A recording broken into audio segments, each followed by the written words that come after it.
जय माँ इंद्राक्षी। इंद्राक्षी धाम में दर्शकों आप सभी का हम हार्दिक स्वागत करते हैं।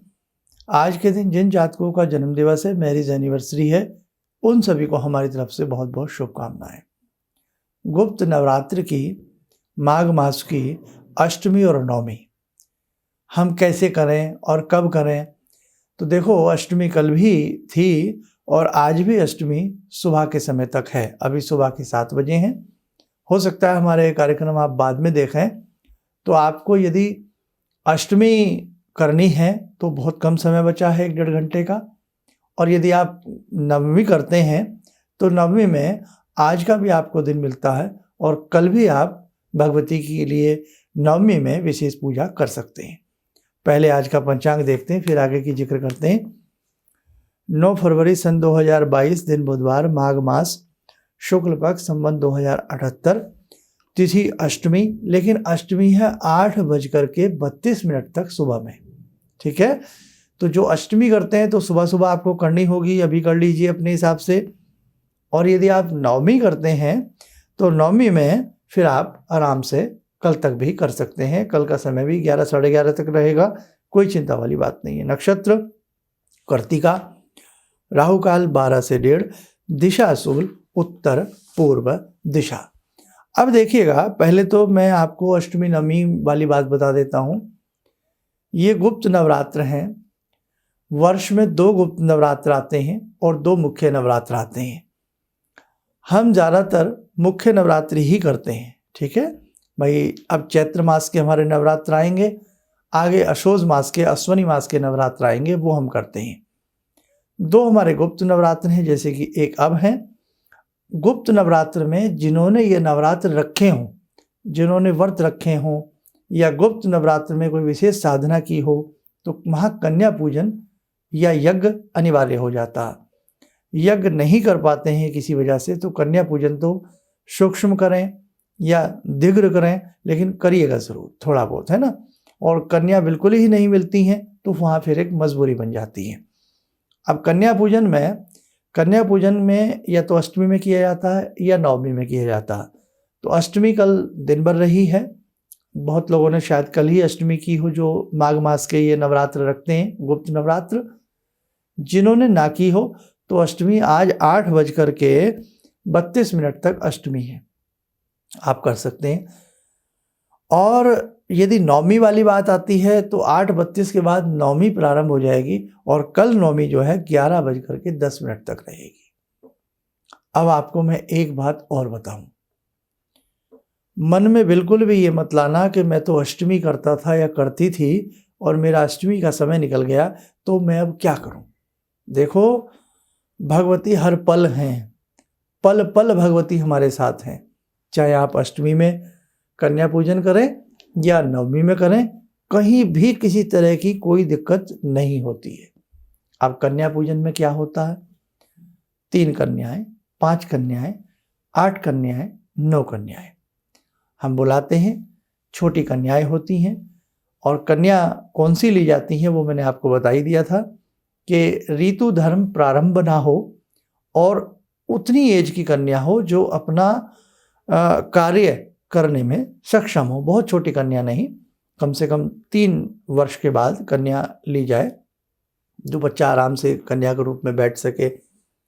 कन्या जब आती हैं तो उनको हम प्रणाम करते हैं, पैर छूते हैं, पैर धुलाते हैं, पैर धुला करके अच्छे से साफ करके सब कुछ तिलक किया जाता है।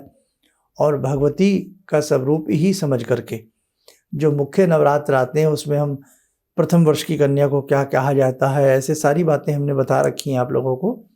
आप हमारे नवरात्र के विशेषांक भी देख सकते हैं, जो मेन नवरात्र होते हैं। और फिर कन्या को तिलक आदि लगा करके जो भोजन प्रसाद आपने बनाया होता है भगवती के निमित्त, माँ को अर्पण करके वो कन्याओं को भोग लगाया जाता है। और फिर उनको जो भी आजकल तो जैसे भी जो परिपाटी है उसको निभाएं और अच्छे से कन्या का आशीर्वाद लें। कन्या पूजन से और बटुक पूजन से, कन्या पूजन से भगवती प्रसन्न होती हैं, बटुक पूजन से, बटुक किसको कहते हैं? बालक को कहते हैं। बटुक पूजन से भगवान भैरव, भगवान शिव प्रसन्न होते हैं। इसीलिए जब कन्या पूजन कराया जाता है उसमें एक बटुक बैठाया जाता है, एक बालक लड़का बैठाया जाता है और बाकी कन्याएं होती हैं। ये आप ध्यान रखें। कढ़ाई पूजन भी अष्टमी नवमी में किया जाता है। वो सारी चीज़ें हमने अपने मुख्य नवरात्रों के अंकों में बता रखी हैं। अब ये तो बात हुई उनके लिए जो व्रत रखे हैं या माघ मास का ये नवरात्र कर रहे हैं। अब उनके लिए कर लेता हूँ जो भगवती से जुड़े हैं, जो भगवती के मंत्रों से दीक्षित हैं, या जो आम व्यक्ति अपने घर में भगवती की साधना उपासना करते हैं। उन लोगों को आज के दिन भगवती का सायुज्य बहुत प्रेम से ग्रहण करना चाहिए और जितना आपसे बन सके आज शाम को या आज किसी भी समय जब आप पूजा करते हैं, वैसे तो सुबह शाम की पूजा होती है, आपको मालूम ही है, लेकिन कुछ हमारे ऐसे दर्शक हैं जो विदेशों में भी हमारा कार्यक्रम देखते हैं, तो वो वहाँ की सुबह और रात के हिसाब से ध्यान रखें, भगवती को फल फूल आदि अर्पण करें और भगवती के समक्ष बैठ कर के दुर्गा कवच पढ़ लें। दुर्गा कवच के साथ साथ जैसे आपका जिन्होंने नवारण मंत्र में दीक्षा ली हो, नवारण मंत्र की 4-5 मालाएं कर लें। इसके साथ साथ भगवती के 32 नाम हैं वो आप पढ़ लें। जितना कहने का भाव, अष्टमी और नवमी में भगवती का पहरा होता है। हर घर में जगजननी अपना कदम रखती है, तो आप प्रार्थना करें, बहुत अच्छे से भगवती की प्रार्थना करें। और जैसे कि मैंने बताया 8:32 के बाद प्रातःकाल नवमी लग जाएगी। आज नवमी की रात्रि है, शुद्ध आहार लें और कल फिर नवमी रहेगी। सुबह में हमने बताया था आपको 11:10 तक, तो आज ना कर पाए कल नवमी में कर लें। और आम जितने भी व्यक्ति हैं जो भगवती से जुड़े हैं, साधक हैं, वो हलवा बना लें घर में।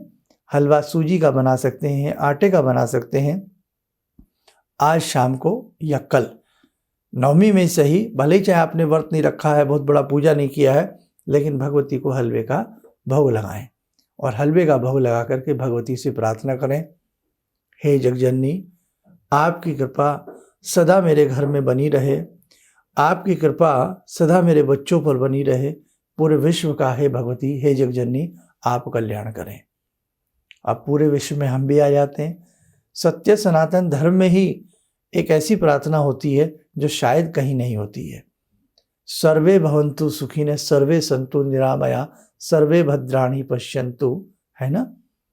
तो हमारे ही धर्म में एक ऐसी बात होती है कि सभी की मंगल कामना के लिए हम प्रार्थना करते हैं, केवल अपने लिए नहीं करते हैं हम।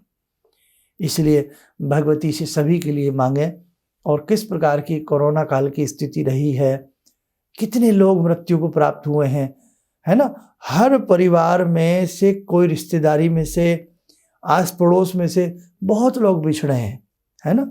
सभी दिवंगत आत्माओं को शांति मिले और आपकी कृपा से हे जगजननी, हमें जो जीने का मौका मिला है, जो श्वासें मिली हैं, वो शुद्ध रहे, हमारा शरीर स्वस्थ रहे। तो देखो, हम भले ही भगवती के व्रत ना रखते हों, अनुष्ठान ना करते हों, भले ही हम नवरात्र ना रखते हों, लेकिन हमें सनातन धर्म से जुड़े होने के नाते हमें भगवती को अष्टमी नवमी में हमें हलवे का भोग लगा देना चाहिए। ये तो माघ मास के चलो नवरात्र हैं, इनमें तो लगाना अच्छा ही है। वैसे भी अष्टमी नवमी में, और जितने इंद्राक्षी धाम से जुड़े हैं, जितने साधकों ने हमसे दीक्षा लिया है, तो वो भी नवमी अष्टमी में यदि भगवती को भोग लगाते रहें, चाहे दूध का लगाएं। अब भाई एक दिन अष्टमी में हलवे का लगा दें या नवमी में लगा दें, एक दिन दूध का भोग लगा दें। अब जो भोग लगाया है उसे बाद में प्रसाद रूपेण अपने घर में मिल बांट करके खा लें। भगवती का प्रसाद है, तो जितने संस्थान से दीक्षित हैं वो करें।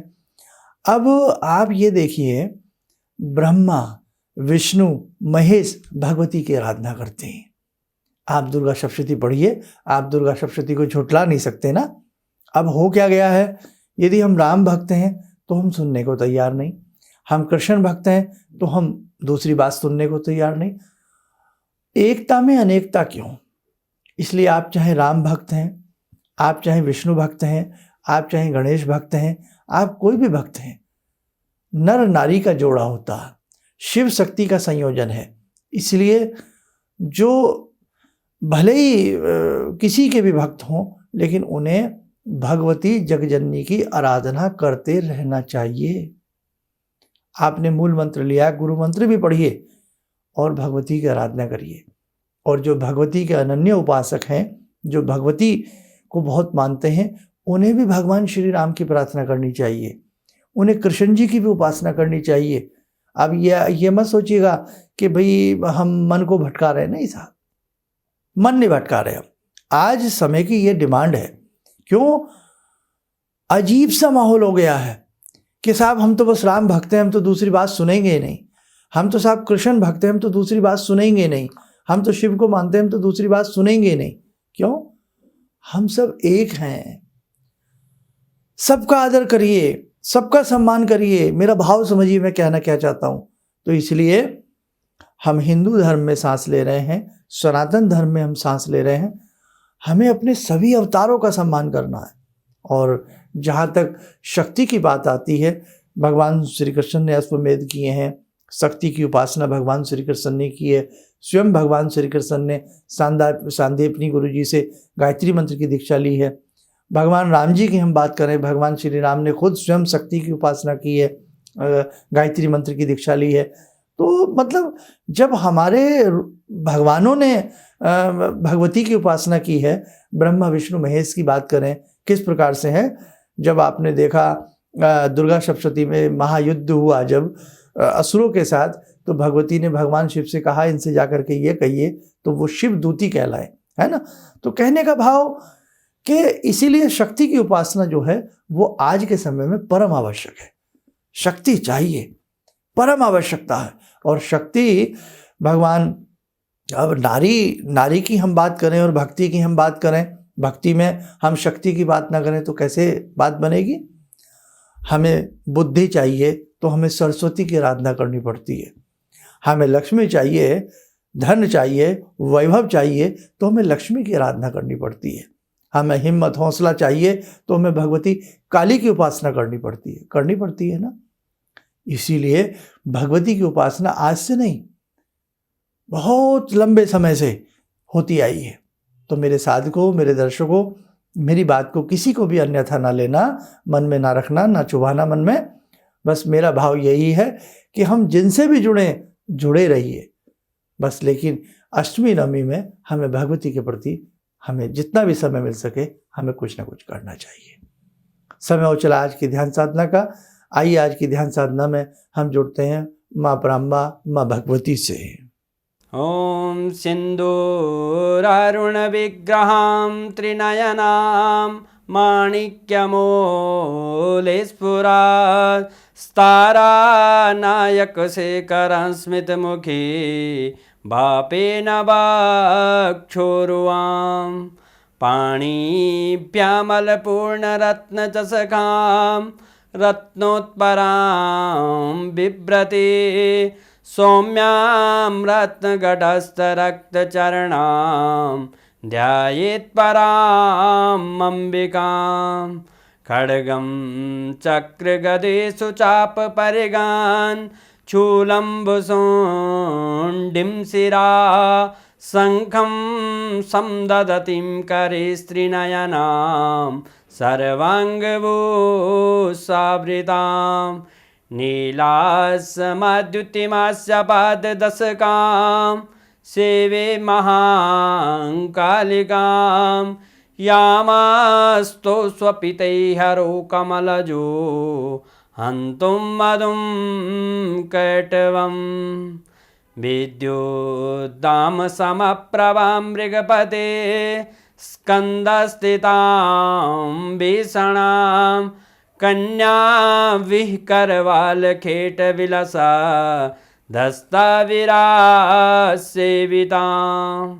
हस्तेश्चक्रगदाशिखेटविशिखां चापं गुणं तर्जनीं विप्राणामलिलात्मिकां शशिधरां दुर्गां त्रिनेत्रां भजे। कवच बना लें, ध्यान करें, भगवती का सायुज्य हम सबको प्राप्त हो रहा है।